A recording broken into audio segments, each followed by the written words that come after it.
সঙ্গে সঙ্গে তাল মিলিয়ে চলতে হলে আমাদের প্রয়োজন গতির। আর এই গতি যদি এমন পর্যায়ে নিয়ে যাওয়া সম্ভব হয় যে 16 থেকে 20 ঘন্টার পথকে মাত্র 30 মিনিটে পৌঁছানো সম্ভব, তাহলে কেমন হতো?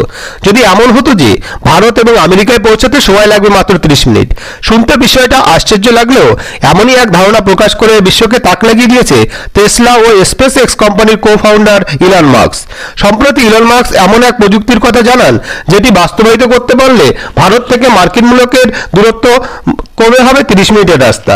ইলন মাস্কের এই দ্রুতগতি যান তৈরি সম্ভব হবে তারই কোম্পানি স্পেস এক্স এর স্টারশিপ প্রযুক্তির মাধ্যমে। এটি একটি সাব অরবিটাল মহাকাশ যান ব্যবহার করে পৃথিবীর যে কোনো দুটি প্রান্তে অতি দ্রুত যাতায়াত করা সম্ভব হবে। এই প্রযুক্তি এখনো মানুষ চিন্তনে রয়েছে। এই প্রযুক্তিটি কতটি নিরাপদ, খরচ সাপেক্ষ এবং প্রয়োজনীয় কাঠামো তৈরি করতে কতটা সময় লাগবে তা এখনো সুস্পষ্ট ধারণা পাওয়া যায়নি।